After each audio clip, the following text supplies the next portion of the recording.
Hello everyone, welcome back to our channel English माध्यम के platform पे मैं हूं आपकी एजुकेटर प्रियंका ठाकुर और हम पढ़ रहे हैं editorial based practice exercise solve. और स्टार्ट करते हैं आज का session with thought of the day. You don't have to be great to start but you have to start to be great. यानी कि किसी भी काम की शुरुआत करने के लिए आपको महान होना ज़रूरी नहीं है, लेकिन महान बनने के लिए, अच्छा कुछ हासिल करने के लिए आपको शुरुआत तो ज़रूर करनी पड़ेगी, राइट? तो हम उसी शुरुआत की बात कर रहे हैं और उसी शुरुआत को ध्यान में रखते हुए इस नए साल की शुरुआत हम करते हैं अच्छे से, ये मन में ठान के कि हमने इस साल एसएससी सीजीएल हर हाल में क्वालिफाई करना है। तो जो बच्चे ये प्रण लेने को तैयार हैं कमेंट सेक्शन में लिख के बताइए, ठीक है? और स्टार्ट करते हैं आज का अपना reading comprehension and practice exercise for SSC CGL 2024। अब देखो, जो आज का ये सेशन है ना, जो टॉपिक है वो थोड़ा सा बिल्कुल हल्का सा, ज्यादा नहीं, बिल्कुल हल्का सा टेक्निकल चीजों की बात कर रहा है। तो अगर टेक्निकलिटी समझ में नहीं आती, हमें मुख्य बिंदु समझ में आ जाएंगे, ठीक है? हमने उन्हीं बिंदुओं के ऊपर जोर देना है और अपनी वोकैब के ऊपर। The PSLV C58 mission is a symbol of the demands being made of ISRO. बोल रहे हैं PSLV C58 जो मिशन है ये एक उदाहरण है किस चीज का, कि इसरो से अब कितनी ज्यादा डिमांड्स की जा रही हैं, इसरो की डिमांड कितनी बढ़ गई है, उससे क्या क्या उम्मीदें रखी जा रही हैं लोगों द्वारा या संस्थाओं द्वारा। 2 missions the Indian Space Research Organization ISRO has launched in the 5 months since its success with Chandrayaan-3 have not been scientific in nature। बोल रहे हैं 2 कुछ मिशंस जो इसरो द्वारा लॉन्च किए गए हैं, किसके बाद 5 महीनों के अंतराल में, जब चंद्रयान 3 की सक्सेस हमें मिली उसके 5 महीनों के अंदर अंदर हमने 2 मिशंस जो हैं वो लॉन्च करे हैं। दोनों के दोनों ही साइंटिफिक नहीं है नेचर में। The Aditya L1 space probe to study the sun and the X-ray polarimeter satellite XPoSat to study polarised X-rays emitted in astrophysical phenomena. बोल रहे हैं ये 2 इन मिशंस के नाम है। आदित्य L1 स्पेस प्रोब जो कि सन को स्टडी करने के लिए लॉन्च किया गया था, और दूसरा है एक्स-रे पोलरीमीटर सैटेलाइट जो कि पोलराइज्ड क्या होता है, हमारे नॉर्थ पोल साउथ पोल होते हैं, पोल्स होते हैं पॉजिटिव और नेगेटिव, ठीक है? तो जो चार्ज एक्सरेज होती हैं उनकी बात की जा रही है, एस्ट्रोफिजिकल फिनोमेनन के अंदर में उनकी स्टडी करने की यहाँ पे बात की जा रही है। ISRO launch the XPoSat in a 2-part mission. तो अब एक्सरे हम आदित्य L1 की बात नहीं कर रहे, हम एक्सपोसैट यानी कि एक्सरे पोलरीमीटर सैटेलाइट की बात कर रहे हैं कि ये 2 पार्ट्स में ये मिशन लॉन्च किया गया था। On board a polar satellite launch vehicle PSLV on it's C58 flight on January 1, जिसमें कि क्या किया गया, जो polar satellite launch vehicle PSLV था वो उसको ऑन बोर्ड किया गया, यानी कि रखा गया किसके ऊपर, C58 फ्लाइट के ऊपर, कब, 1 जनवरी को। The relative timing of these launches may be a coincidence, but it is heartening because the ratio of scientific to technological missions ISRO has launched is skewed। बोल रहे हैं कि इन मिशंस की टाइमिंग जो है वो एक कोइंसिडेंस हो सकता है कि 5 महीनों के अंतराल में हमने ये 2 अलग अलग तरीके के मिशंस लॉन्च करे, ये कोइंसिडेंस हो सकता है, लेकिन जो साइंटिफिक टू टेक्नोलॉजिकल मिशंस यहाँ पे उसका रेशो है, यानी कि ये साइंटिफिक मिशन है और कि इसका कुछ उद्देश्य है, और टेक्नोलॉजी, हम सिर्फ अपनी टेक्नोलॉजी को एडवांस करने के लिए मिशन कर रहे हैं, ऐसे जो मिशंस का रेशो है ISRO has launched is skewed, वो एसिमेट्रिकल है। स्क्यूड मतलब एसिमेट्रिकल, यानी कि उसका दिशा जो है वो बदल चुकी है, एक तरफ झुकाव ज्यादा एक तरफ कम है, in favour of the latter, यानी कि टेक्नोलॉजिकल मिशंस की तरफ ज्यादा झुकाव है, यानी कि ज्यादा हमने टेक्नोलॉजिकल मिशंस किए हैं। At the expense of research in the sense of discovery, और किसकी कॉस्ट पे, कि हम कुछ डिस्कवर करना चाहते हैं, डिस्कवरी की फील्ड में हम कुछ रिसर्च करना चाहते हैं, उस कॉस्ट के ऊपर हमने टेक्नोलॉजिकल मिशंस किए हैं। Those science oriented missions have all been exceptional in their own right. बोल रहे हैं जितने भी हमने साइंस बेस्ड साइंटिफिक जो मिशंस किए हैं वो सारे एकदम सही मिशंस किए हैं, बहुत ही उम्दा मिशंस किए हैं। For example, XPOSAT is only the second space-based experiment to study X-ray polarization. क्योंकि उदाहरण के तौर पे एक्सपोसैट केवल और केवल दूसरा स्पेस में किया जाने वाला ऐसा मिशन है जिसके अंदर हम एक्सरे पोलराइजेशन को स्पेस के अंदर स्टडी करेंगे and at higher X-ray energies than the other, और ये दूसरी एक्सरे एनर्जी से ज्यादा हायर पोटेंशियल पे है। NASA's imaging X-ray polarimeter explorer, तो पहला कौन सा था, नासा का इमेजिंग एक्सरे पोलरीमीटर एक्सप्लोरर ये मिशन था, और दूसरा कौन सा हुआ है, एक्सपोसैट जो कि इसरो ने किया है। Its Pollux payload, realized by the Raman Research Institute, will track X-ray in 8 to 30 kilo electron volt. बोल रहे हैं इसका जो पॉलिक्स पेलोड है, इसके ऊपर कुछ हमने स्ट्रक्चर बनाया है, उसका नाम है पॉलिक्स। वो क्या करेगा, किसके द्वारा बनाया गया, रमन रिसर्च इंस्टीट्यूट द्वारा बनाया गया है। ये क्या करेगा, एक्सरे को 8 से 30 किलो इलेक्ट्रॉन वोल्ट की एनर्जी रेंज के अंदर ये ट्रैक करेगा मतलब उसके ऊपर निगरानी रखेगा, ऑब्जर्व करेगा and observe emissions from around 50 sources in 5 years, और 50 अलग अलग सोर्सेज से किस तरीके के एमिशंस आ रहे हैं उनको ऑब्जर्व करेगा अगले 5 सालों में। द एक्सपेक्ट पेलोड, अब दूसरा एक पार्ट है कुछ एक्सपेक्ट पेलोड, ठीक है, by ISRO's UR Rao satellite centre, जो कि इसरो के UR राव सैटेलाइट सेंटर से उसके द्वारा डिवाइस किया गया है, उसके द्वारा बनाया गया है। will study X-rays of energy 0.8 to 15 kilo electron volt. तो बोल रहे ये कहाँ की रेंज स्टडी करेगा, 0.8 से 15 keV तक जो एनर्जी रेंज है उसको स्टडी करेगा। And changes in continuous X-ray emission, और लगातार होने वाले एक्सरे एमिशन में क्या चेंजेस आते हैं, कहाँ पे ब्रेकेज आता है, कहाँ पे रेंज बढ़ती घटती है, क्या होता है, उसको ये स्टडी करेगा। Together, they are expected to shed light on intense X-ray sources such as pulsars and black holes। तो दोनों मिलके माना जाता है कि बहुत ज्यादा रोशनी हमें देंगे किसके ऊपर, एक्सरे, जो बहुत बड़े एक्सरे सोर्सेज हैं। और वो कौन से एक्सरे सोर्सेज स्पेस में, पल्सार्स और ब्लैक होल्स, इससे एक्सरे आती हैं, तो इनके ऊपर और ज्यादा रोशनी डाल पाएंगे, प्रकाश डाल पाएंगे। Then again the science technology skew is a reminder that ISRO, among the world's space-faring organizations, has unique needs and priorities। फिर दोबारा से ये बात साबित हो जाती है कि हिंदुस्तान में इसरो का जो साइंस और टेक्नोलॉजी के बीच का ये जो डिवाइड है, जो अनिश्चितता है, अनियमितता है, दोनों के बीच में जो गैप है, वो क्या है, वो एक इशारा है, दोबारा से एक याद कराने वाली बात है कि दुनिया भर की जितनी भी स्पेस फायरिंग यानी कि स्पेस के अंदर एडवांसमेंट करने वाली जो भी ऑर्गेनाइजेशंस हैं, उनमें इसरो एक यूनिक, इसरो की जरूरतें और उसकी प्रायोरिटीज बहुत यूनिक है, ठीक है, बहुत अलग तरीके की सोच रखते हैं इसरो के scientist. This is exemplified by the second part of the C58 mission. और ये कैसे पता चलता है, इसका उदाहरण हमें मिलता है जो C58 मिशन का दूसरा पार्ट है। हमने बोला 2 पार्ट्स में लॉन्च किया जाएगा, पहले में हमने एक्सपोसैट को उसमें रखा, C58 में के लॉन्च PSLV में रखा, और अब हम दूसरे पार्ट की बात करें। After launching XPoSat in a 650 kilometre circular orbit around the earth, बोल रहे हैं इसमें क्या किया गया कि पहले एक्सपोसैट को 650 किलोमीटर के सर्कुलर ऑर्बिट, सर्कुलर मतलब इस तरह घुमावदार, ऐसे अर्थ है, इस यहां से लॉन्च कर ऐसे सर्कल करके गया वो, तो ऐसे सर्कुलर ऑर्बिट में उसको 650 किलोमीटर के सर्कुलर ऑर्बिट में उसको लॉन्च किया गया। The fourth stage of the rocket lowered itself into a 350 kilometre high orbit. तो यह 650 किलोमीटर ऊपर पहुंच गया था।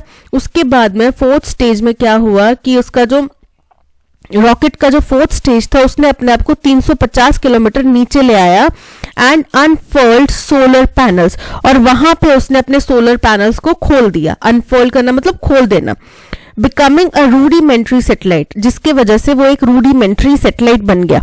And orbital test bed for 10 payloads is carried, और यहीं पे हम 10 अलग अलग पेलोड्स के जो ये एक तरीके का एक बिछौना बन गया उन अलग अलग पेलोड्स का, जो कि यहाँ पे कैरी फॉरवर्ड किए जाएंगे, यानी कि यहाँ पे 10 अलग अलग तरीके के टेस्ट पेलोड्स जो हैं उनको यहाँ पे चेक किया जाएगा।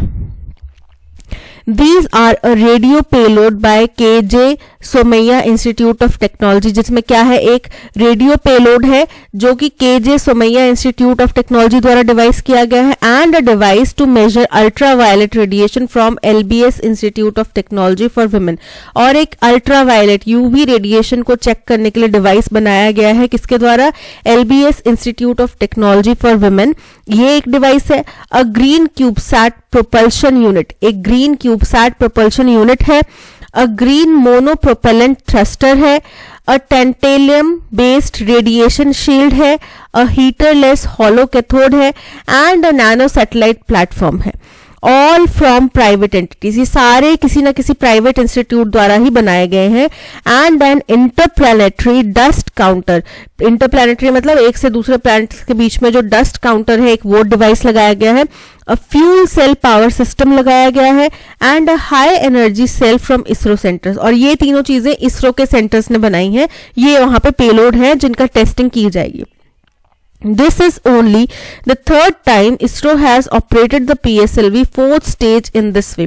बोल रहे ये केवल तीसरी बार है जब इसरो ने इस तरीके से PSLV के फोर्थ स्टेज का ऑपरेशन किया है, इस तरीके से उसको ऑपरेट किया है। As such, the C-58 mission represents a union of the aspirations of professional scientists. बोल रहे हैं तो जो ये C-58 मिशन है ये किसका चिन्ह है, ये अलग अलग प्रोफेशनल साइंटिस्ट का, अलग अलग प्रोफेशन के एस्पिरेंट्स का, सबका एक मिला जुला समावेश यहाँ पे हमें देखने मिलता है। एस्पायरिंग स्टूडेंट्स ऑफ साइंस, अलग अलग साइंस फील्ड के जो स्टूडेंट्स हैं, ठीक है, and India's private space flight sector, इन सब का हमें मिश्रण यहाँ पे देखने मिल रहा है। तो C-58 एक उदाहरण है कि प्राइवेट सेक्टर भी इसमें अच्छा भागीदारी दे सकता है, स्टूडेंट्स भी इसमें अच्छी भागीदारी दे सकते हैं, और जो प्रोफेशनल साइंटिस्ट हैं वो भी इसमें अच्छी भागीदारी दे सकते हैं। This again is a vignette of the demands of ISRO itself. तो ये अगेन किस चीज का उदाहरण है कि इसरो की डिमांड्स जो हैं अपने आप में, as it navigates an era in which permanent lunar station seems inevitable, वो अपने आप में अलग है, डिफरेंट है, और उसकी डिमांड्स जो, क्योंकि हम अभी क्या कर रहे हैं, हम अपने लूनर स्टेशन को जो कि परमानेंट लूनर स्टेशन स्थापित करने की कोशिश कर रहे हैं, तो उस एरा में हमारी अपनी डिमांड्स फुलफिल करना ही बहुत ज्यादा जरूरी है। Drawing as much on technological capabilities, जिसमें हम अपना जो ज्यादा ध्यान है वो टेक्नोलॉजिकल कैपेबिलिटीज की तरफ खींच रहे हैं, based on scientific missions, scientific missions को कंडक्ट करवा के। Human kinds knowledge of the universe, तो इससे क्या होगा कि हमारा जो इंसान का यूनिवर्स के बारे में जो ज्ञान है वो और ज्यादा विकसित होगा, डेवलप होगा। तो ये था पैसेज। अब हम चलते हैं क्वेश्चन नंबर 1 की तरफ। क्वेश्चन नंबर 1 हमसे कह रहा है what is the primary scientific objective of the XPOSAT launched by ISRO in the PSLV C-58 mission? तो प्राइमरी साइंटिफिक ऑब्जेक्टिव क्या था इसका? To study solar flares? नहीं। To study polarized X-rays and in astrophysical phenomena? Option B is correct. ये polarized X-rays को ही study करने गया था, so option B is correct. What signifies the dual nature of ISRO's PSLV C-58 mission involving both scientific and technological elements? कि इस mission के अंदर में दोनों साइंटिफिक और टेक्नोलॉजिकल एलिमेंट्स के जुड़े होने की क्या बात समझ में आती है, क्या नेचर है उसका? The launch of Chandrayaan 3 and Aditya L1 space probe? नहीं, इसके बारे में नहीं। The simultaneous launch of 2 different satellites of separate missions for separate missions? ये भी गलत है। The operation of PSLV fourth stage as a rudimentary satellite and orbital testbed after launching XPOSAT? Option C is correct. What is the tone of the passage? तो passage की tone काफी ज्यादा positive है कि हमारे इसरो ने इतनी ज्यादा एडवांसमेंट करी है, दूसरी तरह का ऐसा स्पेस मिशन लॉन्च करा है दुनिया भर में, उसके बाद में कि इतना डेवलपमेंट, और दुनिया भर के देशों के जितने भी स्पेस फायरिंग एजेंसीज हैं उनसे डिफरेंट सोच रखते हुए, डिफरेंट ऑब्जेक्टिव रखते हुए हम टेक्नोलॉजी में एडवांसमेंट देख रहे हैं, जो कि और ज्यादा हमारे को नजदीक ले आएगी स्पेस को एक्सप्लोर करने के। So optimistic, option B is correct. Main theme क्या है पैसेज की, जो चैलेंजेस फेस्ड बाय इसरो, तो हमने इसमें चैलेंजेस के बारे में डिस्कशन नहीं करा, हमने देखा कि हम किस तरीके से साइंटिफिकली टेक्नोलॉजिकली एडवांसमेंट कर रहे हैं। The scientific and technological advancements of ISRO, option B is correct. From the passage, it can be inferred that all of the following are true about XPOSAT mission except that, सारी statements correct होंगी, एक statement को छोड़ के, हमें वो एक incorrect statement बतानी है, कौन सी है। The XPOSAT is a mission primarily focused on studying polarized X-rays emitted in astrophysical phenomena, ये तो correct है ना, यही है उसका मुख्य उद्देश्य। The XPOSAT carried payloads like Pollux and XPACT designed to observe emissions from intense X-ray sources, ये भी correct है। It is the first, पहला नहीं है, first space based experiment, पहला नहीं है, पहला किसका था, नासा का था ना, तो ये गलत हो जाती है स्टेटमेंट, ऑप्शन सी जो है करेक्ट होगा क्योंकि ये स्टेटमेंट इनकरेक्ट है, ठीक है। She reminds me always that I dash to be a little more careful, तो मुझे और ज्यादा सतर्क होना चाहिए, और ज्यादा केयरफुल होना चाहिए, ठीक है, होने की जरूरत है। तो आप उसको एक सजेशन दे रहे हैं, तो हैड, आई के साथ में हैड नहीं आता, आई के साथ में हैव यूज होएगा। मस्ट इसलिए नहीं होएगा क्योंकि मस्ट एक कंपल्शन को बता रहा है, यहाँ पे कंपल्शन आप अपने यार किसी के ऊपर थोप नहीं सकते कि तुम्हें करना ही पड़ेगा, हम वो नहीं बोल सकते, हम उसको सिर्फ सजेशन दे सकते हैं, सुझाव दे सकते हैं कि आपको और ज्यादा केयरफुल होना चाहिए। सो ऑप्शन बी जो है हैव इज करेक्ट, हैड और हैज यहाँ पे प्रयोग नहीं होंगे आई के साथ में। Mister Khanna is quite dash callus towards the victims of earthquake, तो कैलस का मतलब क्या होता है, कैलस का मतलब होता है कठोर, अनइमोशनल, अनसिंपैथेटिक, ठीक है। अब इसके लिए हमें एंटोनिम बताना है, रैशनलिस्टिक। रैशनलिस्टिक वो व्यक्ति होता है जो बड़े तर्क संगत चीजों तरीके से चीजों को देखता है। अनसिंपैथेटिक, अनसिंपैथेटिक अगेन कैलस। सिंपैथेटिक यानी कि कैलस का विपरीत, कैलस मतलब अनसिंपैथेटिक और सिंपैथेटिक मतलब संवेदनशील होना। So option C is correct. Non diplomatic, non diplomatic मतलब जो कूटनीति को पसंद नहीं करता, जो सीधे स्पष्ट बात मुंह पे बोल दे, वो होता है नॉन डिप्लोमैटिक पर्सन। सो यहाँ पे हम C sympathetic is the correct answer. Newspapers, अब यहाँ पे क्या है कि S1 और S6 हमें दिया हुआ है, अब इसके बीच में हमें S2, S3, S4, S5 fit करने हैं PQRS में से करेक्ट ऑर्डर में। Newspapers specially of popular variety aim to do things to inform and to entertain बोल रहे हैं। अलग अलग किस्म के जो न्यूज़पेपर होते हैं, खास तौर पे जो पॉपुलर किस्म के न्यूज़पेपर होते हैं, उनका दो ऑब्जेक्टिव होते हैं। पहला ऑब्जेक्टिव होता है कि वो इंफॉर्मेशन प्रोवाइड करे, दूसरा ऑब्जेक्टिव होता है कि वो एंटरटेन करे लोगों को। होता है ना एक एंटरटेनमेंट वाला सेक्शन भी होता है, बीच बीच में भी कुछ एंटरटेनिंग न्यूज आती रहती है। Entertainment may be principally found in the centre pages of the newspaper, वही बोल रहे हैं कि एंटरटेनमेंट जो है वो मुख्य तौर पे न्यूज़पेपर के जो बीच के पेजेस होते हैं उनमें पाया जाता है। In some of the feature articles and in some local newspaper, किसमें, जो मुख्य कुछ फीचर आर्टिकल्स होते हैं उनमें और कुछ लोकल न्यूज स्टोरीज में। The principal aim of the short news report on the front page is to inform, जो पहले पन्ने पे प्रिंसिपल जो छोटी छोटी न्यूज होती है उसका पर्पस होता है इंफॉर्मेशन प्रोवाइड करने का। दोनों पर्पस सर्व हो गए, इंफॉर्मेशन भी और एंटरटेनमेंट भी। Most newspapers are publish daily, ज्यादातर न्यूज़पेपर जो है वो रोज पब्लिश होते हैं। And the news reporters must make sure that they have up to the minute news, और न्यूज रिपोर्टर्स को ये सुनिश्चित करना होता है कि उनके पास में अभी तरोताजा इस वक्त की करंट तक की न्यूज हो। In their news reports they will aim to create a sense of immediacy, तो इसीलिए अपनी न्यूज रिपोर्ट में वो एक अर्जेंसी की, इमीडिएसी की धारणा जो है, भावना वो प्रेजेंट करने की कोशिश करते हैं। To convey the impression that they have rushed the news to the reader, और ये बताने की कि हमने आपका सबसे पहले हमारे चैनल ने आप तक न्यूज पहुंचाई है, हमारे न्यूज़पेपर ने आप तक न्यूज पहुंचाई है, and that the information contained is the very latest, और जो हमने आपको इन्फॉर्मेशन दी है ये अभी तक की लेटेस्ट खबर है, इसके बाद में कोई भी लेटेस्ट न्यूज आई नहीं है। Reporters also wish to create a sense of authenticity, साथ ही साथ में उनको जेन्युइन भी होना पड़ेगा, ऑथेंटिक भी होना पड़ेगा, है ना। ये भी होना चाहिए कि हमें कौन से सूत्रों से पता चला है, ऐसे नहीं कि हवा में किसी ने भी उठ के बात बोल दी वो हमने न्यूज बना दी, ऐसे नहीं। हमें गुप्त सूत्रों से पता चला है और हमें लेजिट सूत्रों से पता चला है कि ये चीज जो है ऐसे हो रही है, ठीक है। That is that their news is accurate and genuine, कि उनकी न्यूज जो है वो बिल्कुल सही है और ऑनेस्ट है, जेन्युइन है। तो देखो ये सारे जो PQRS हैं वो उसी फॉर्म में चले हुए हैं कि हमने पहले बात करी न्यूज़पेपर की, ठीक है। उसके बाद में हमने बोला कि इसमें दो पार्ट्स होते हैं, इंफॉर्मेशन और एंटरटेनमेंट। फिर हमने एंटरटेनमेंट के बारे में बताया, P हमारा फर्स्ट स्टेटमेंट। उसके बाद हमने बताया कि इंफॉर्मेशन कहाँ मिलती है। फिर ज्यादातर न्यूज़पेपर रोज होते हैं पब्लिश, और इसी रोज पब्लिश होने वाले में उनको एक इमीडिएसी की भावना भी डालनी पड़ती है, और जो S है वो S6 से मैच कर रहा है कि इमीडिएसी की भावना भी डालनी पड़ती है और साथ ही साथ ऑथेंटिसिटी भी डालनी पड़ती है। तो 4, ठीक है, 1 2 3 4, यानी कि PQRS हमारा आ रहा है ऑप्शन डी में, so option D is correct. Ready का मतलब तैयार होना, किसी चीज के लिए तैयार करना। So she was preparing dinner in an organised manner using well equipped tools while listening to the radio. अब हमें रेडी का सिनोनिम बताना है।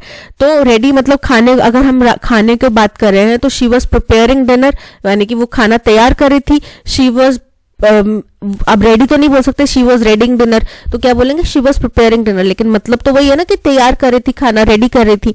सो ऑप्शन प्रिपेयरिंग वाला जो है वो करेक्ट है। यहाँ पे ऑप्शन ए में प्रिपेयरिंग दी है, करेक्ट है। लिसनिंग मतलब सुनना, ऑर्गेनाइज मतलब एक सेट पैटर्न में कि पहले तेल डालो, फिर जीरा डालो, फिर ये डालो, वो डालो, वो ऑर्गेनाइज्ड वे में। इक्विप्ड मतलब अच्छे इक्विपमेंट्स का इस्तेमाल करते हुए, कि ऐसा नहीं है कि करछी की जगह पलटा इस्तेमाल कर रहे हैं, ऐसा नहीं है चम्मच इस्तेमाल कर रहे हैं, नहीं, जो रिक्वायर्ड यूटेंसिल्स हैं, इक्विपमेंट्स हैं, उनका इस्तेमाल करते हुए। सो option A preparing is correct.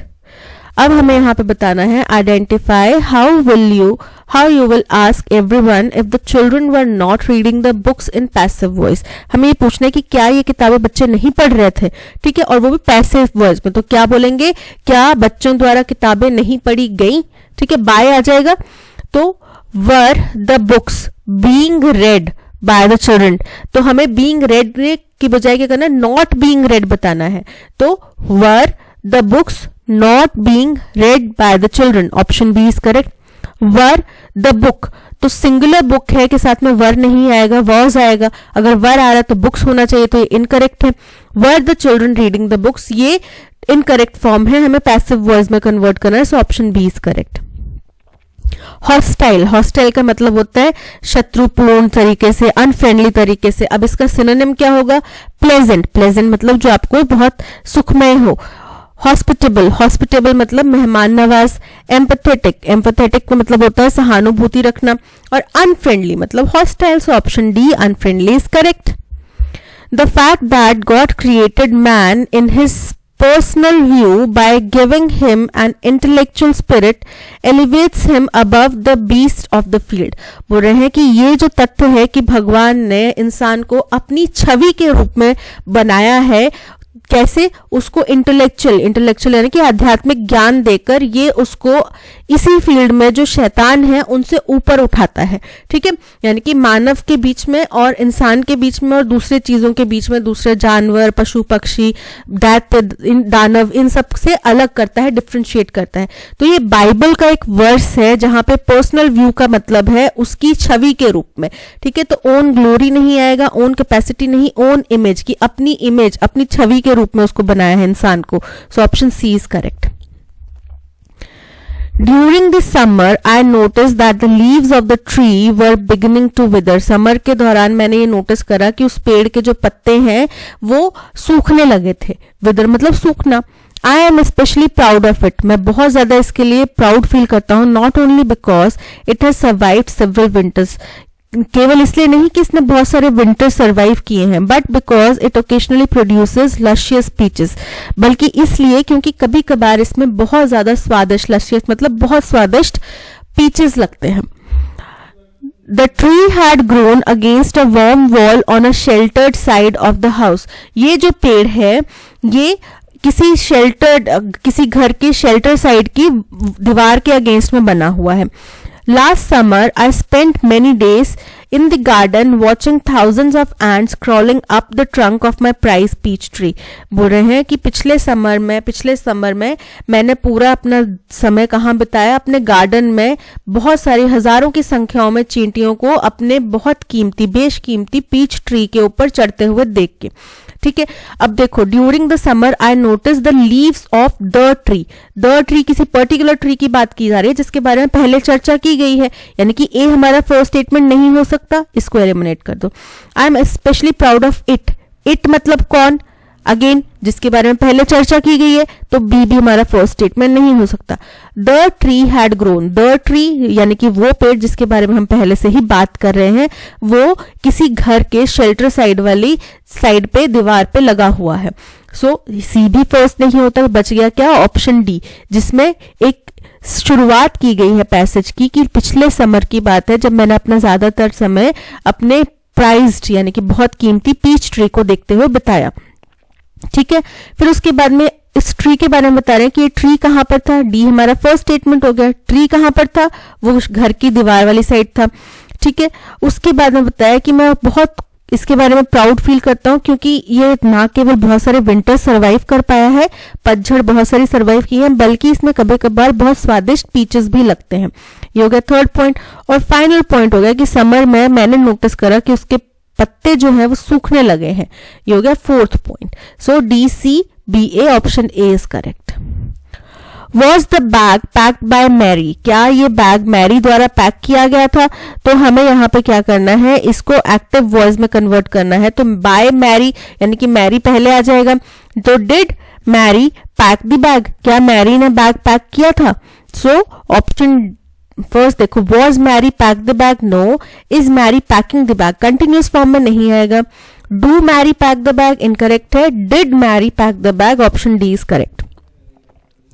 Optimistic, optimistic का एंटोनिम हमें बताना है। ऑप्टिमिस्टिक मतलब क्या होता है, पॉजिटिव रहना, बहुत ज्यादा एनर्जी से भरा हुआ, जोश से भरा हुआ, या पॉजिटिव रहना।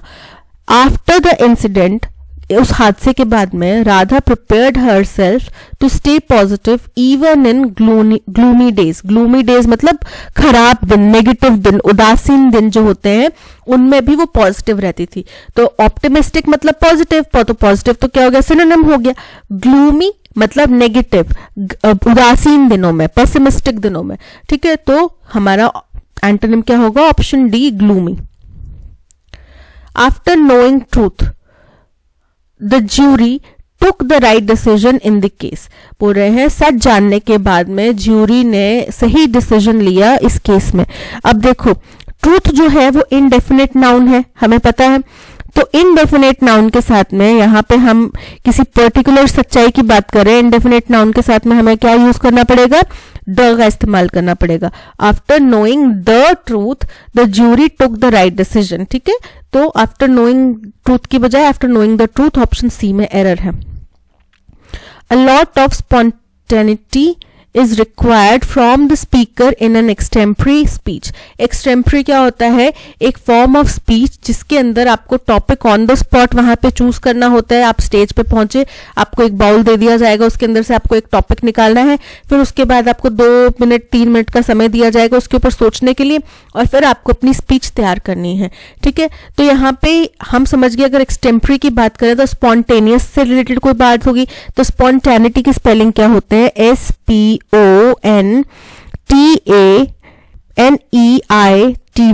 ठीक है, स्पॉन्टेनिटी ये होता है स्पेलिंग। तो यहाँ पे स्पॉन्टेनिटी की स्पेलिंग इनकरेक्ट है, option D is correct. The speaker is expected to brainstorm, brainstorm मतलब अपना दिमाग लगाना, आइडियाज, नए नए आइडियाज खोज के निकालना, एंड गिव स्पीच इंस्टेंटेनियसली, उसको उसी समय पे स्पीच देनी होती है। सो बाकी सारी स्पेलिंग करेक्ट है, केवल स्पॉन्टेनिटी की स्पेलिंग इनकरेक्ट है। A person who believes that laws and governments are not necessary, ऐसे व्यक्ति को बोला जाता है एनार्किस्ट। क्या बोला जाता है, एनार्किस्ट। वो व्यक्ति जिसको लगता है कि सरकार और कोई भी लॉ जरूरी नहीं है, उसको बोला जाता है एनार्किस्ट। एंटागोनिस्ट क्या होता है, एंटागोनिस्ट मतलब विरोधी, बोलते हैं ना फीमेल एंटागोनिस्ट यानी कि उसमें जो नेगेटिव कैरेक्टर प्ले कर रहा है। एंटी क्राइस्ट, एंटी क्राइस्ट यानी जो ईश्वर, जो ईसा मसीह है ना, उनके विरोधी होते हैं। एनार्किस्ट यानी कि जो लॉ एंड ऑर्डर में, गवर्नमेंट में बिलीव नहीं करता। एडवर्सरी यानी कि प्रतिद्वंदी। So option C is correct. Miss the boat, miss the boat मतलब अच्छी अपॉर्चुनिटी को मिस कर देना। So missing a good opportunity, option A is correct. The outcome is much more likely to be favorable if there is substantial international aid than if there is not. तो outcome की बात तो हम बाद में करेंगे ना, जब एंड में निष्कर्ष पे पहुंचेंगे, या सेकंड मतलब बाद में. पहले हमें कुछ बात पता तो होनी चाहिए किसके बारे में बात करें. तो ए हमारा फर्स्ट स्टेटमेंट तो नहीं हो सकता. बोल रहे हैं जिसका आउटकम है वो बहुत ही फेवरेबल यानी कि पक्ष में हो सकता है अगर ये जो इंटरनेशनल एड है ये हो, हमारे पास काफी भारी मात्रा में इंटरनेशनल एड हो बजाय कि ना होने के. अगर किसी देश के पास में इंटरनेशनल एड, इंटरनेशनल सहायता नहीं है तो वो देश के लिए इतना फेवरेबल स्थिति नहीं होगी बजाय कि उस देश के जिसके पास में इंटरनेशनल सहायता है. Many of the underdeveloped countries will promote the growth of their economies in one way or the other. बहुत सारी underdeveloped countries जो हैं वो अपनी इकोनॉमी की ग्रोथ को प्रमोट करेंगी, किसी भी एक से या दूसरे तरीके से करना चाहेंगी. No matter whether they receive substantial outside aid in the process or not. अब इससे कोई फर्क नहीं पड़ता कि उनको इस पूरी अंडरडेवलप्ड से अपनी इकोनॉमी को ग्रोथ करने वाली स्थिति में लाने के लिए उनको कोई बाहर से सहायता मिलती है, आर्थिक या किसी भी तरीके की सहायता मिलती है या नहीं मिलती है, बट वो चाहेंगी यही कि हमारी इकोनॉमी डेवलप करे. By substantial aid, I mean not only large amounts of technical assistance but also of capital. बोल रहे हैं substantial aid से हमारा मतलब केवल ये नहीं है कि बहुत भारी संख्या में टेक्निकल असिस्टेंस यानी कि तकनीकी रूप से सहायता की जाए, बल्कि कैपिटल यानी कि फंड्स भी दिए जाए. सब्सटैंशियल एड से मतलब ये है. The character of that development. अब कौन सी डेवलपमेंट जो यहाँ पे बात करेगी, अंडर डेवलप्ड कंट्रीज को अपनी ग्रोथ करनी पड़ेगी ना इकोनॉमीज की, उस डेवलपमेंट की बात कर रहे हैं. तो हमें समझ में आएगा कि बी के बाद में डी स्टेटमेंट आएगा. बी के बाद में डी यहाँ पर आ रहा है, यहाँ पे डी पहले आ रहा है, यहाँ पे डी पहले आ रहा है. ठीक है, सो ये दोनों इनकरेक्ट हो जाते हैं. बोल रहे हैं ये जो डेवलपमेंट है इसका जो चरित्र होगा वो कैसा होगा. However is likely to be strongly influenced by the types of and the amounts of aid available. इसका चरित्र जो है, इसका जो कैरेक्टर है वो बहुत ज्यादा प्रभावित होगा कितनी संख्या में और किस तरीके की मदद उनको पहुंचाई जा रही है उसके ऊपर. सो बी हमारा फर्स्ट स्टेटमेंट है जहां पे हमें पता चलता है कि हम अंडर डेवलप्ड कंट्रीज को मिलने वाली एड के बारे में चर्चा कर रहे हैं. डी सेकेंड सब स्टेटमेंट है. ठीक है, इसके बाद में आ जाता है थर्ड स्टेटमेंट ए जो बोलता है कि जो आउटकम है वो ज्यादा फेवरेबल होगा अगर मदद मिलती है बजाय कि ना मिलने के. और सब्सटैंशियल एड का फिर उन्होंने मतलब बताया कि टेक्निकल असिस्टेंस भी हो सकता है और कैपिटल भी होता है. So 4 B D A C option A is correct. Sun. The sun is the star at the centre of the solar system. The एक सन की बात कर रहे हैं, हमारे सोलर सिस्टम की बात कर रहे हैं, वो एक स्टार है. ठीक है, किसका, हमारे द सोलर सिस्टम का. It is nearly perfect ball of hot plasma. ये बहुत ही राउंड शेप में एकदम बॉल शेप की आकृति है और हॉट प्लाज्मा से बना हुआ है. The sun has inspired us since ancient time. इसने हमें पुराने एंशिएंट टाइम से हमें ये प्रेरित करता रहा है. It's central to mythology and religion in dash around the world. ये क्या है, केंद्र है बहुत सारी माइथोलॉजी का, बहुत सारे रिलीजन का. जैसे हिंदू धर्म में भी सूरज को प्रमुख माना जाता है. सूर्य को सुबह सुबह जल चढ़ाने की बात की जाती है कि नौकरी चाहिए, अच्छा दिमाग चाहिए तो सूरज को सुबह सुबह जल अर्पित करो. ढलते सूरज की बात नहीं करते, उगते सूरज की बात करते हैं. तो हमारी माइथोलॉजी में, हमारे रिलीजन में इसका बहुत बड़ा हाथ है. केवल हिंदू धर्म में नहीं, दुनिया भर के अलग अलग धर्मों में, ग्रीक माइथोलॉजी में भी सन गॉड का बहुत बड़ा रोल है और भी बहुत सारे धर्मों में. It keeps our planet warm enough for living things to grow. अब देखो हमारे एंसेस्टर्स भी इस बात को जानते थे, उन्होंने सूरज को प्रमुख रखा है क्योंकि हमें पता है कि सूरज ही है जो हमारी धरती पर जीवन के लिए महत्वपूर्ण है. तो वही बोल रहे हैं कि ये हमारी धरती को इतना गर्म बनाए रखता है जिससे कि यहाँ पे लिविंग थिंग्स जो हैं, लिविंग ऑर्गेनिजम्स जो हैं वो पनपते हैं. It gives us light so we can see. हमें रोशनी मिलती है इससे, ठीक है, जिसके तहत हम देख सकते हैं. It is by far the most important dash of energy for life on earth. तो इसीलिए ये सबसे प्रमुख फॉर्म ऑफ एनर्जी है कि जिसकी वजह से धरती पर जीवन चलता है. It is about 100 times as wide as अर्थ. अब कंपैरिजन हो रहा है तो as wide as the earth बोल रहे हैं, ये अर्थ से लगभग 100 गुना ज्यादा बड़ा है. इफ देयर वर नो सन, अगर कोई सूरज नहीं होता, मेनी थिंग्स वुडंट अकर, तो बहुत सारी चीजें होती नहीं, जैसे कि फोटोसिंथेसिस नहीं होता, और the presence of oxygen, photosynthesis नहीं होता तो ऑक्सीजन नहीं होती, which would have cause no dash of life, जिसकी वजह से कोई भी तरीके की जीवन धरती पर नहीं हो सकता था। अब बाकी प्लैनेट्स में नहीं है ना, सन है लेकिन वहां पे वो एटमॉस्फेयर के लिए रोकने के लिए जो बायोस्फीयर का फॉर्म है वो नहीं है, ठीक है, तो इसलिए वहां पे लाइफ नहीं एग्जिस्ट करती। सबसे पहले the sun is the star at the centre of typical solar system, huge the तो यहाँ पे द सोलर सिस्टम, हमारे अपने सोलर सिस्टम की बात कर रहे हैं हम, तो the solar system. It's central to mythology and religion in dash around the world, तो किसके, in cultures around the world, दुनिया भर में अलग अलग कल्चर्स में ये पाया जाता है। So option A is correct. Processes नहीं होगा, सीन्स नहीं होगा, टाइप्स नहीं होगा। It gives us light so we can see, हमें रोशनी मिलती है जिससे हम देख सकते हैं। It is by far the most important dash of energy, gesture of energy, source of energy, control या सिंबल। जेस्चर होता है एक तरीके का तरीका, जो आपका जेस्चर है, किसी के प्रति आप आदर पूर्वक रहते हैं, तो वो यहाँ पे जेस्चर इस्तेमाल हो गया। सोर्स ऑफ एनर्जी है, option be source of energy, यानी कि एनर्जी का भंडार है। It is about 100 times as wide as, option B is correct. If there were no sun, many things wouldn't occur like photosynthesis or the presence of oxygen, which would have caused no dash of life, no existence of life. ठीक है, हम existence की बात कर रहे हैं जिसकी वजह से जीवन ही नहीं होता धरती पर। So skill of life, end of life, enhancement of life या existence of life. So option D existence of life is correct. That's all, आज के सेशन में इतना ही। Thank you so much for watching. अगर कंटेंट पसंद आया हो तो लाइक, शेयर और सब्सक्राइब जरूर कीजिएगा। पीडीएफ आपको टेलीग्राम चैनल पे मिलेगी जिसका लिंक आपको डिस्क्रिप्शन बॉक्स में दे दिया गया है। प्ले स्टोर से आप हमारी ऐप भी डाउनलोड कर सकते हैं, और कोई भी क्वेरी हो तो हमारे हेल्पलाइन नंबर पे आप कॉल भी कर सकते हैं। ठीक है, मिलते हैं नेक्स्ट सेशन में। Till then keep learning and keep practising. Bye bye.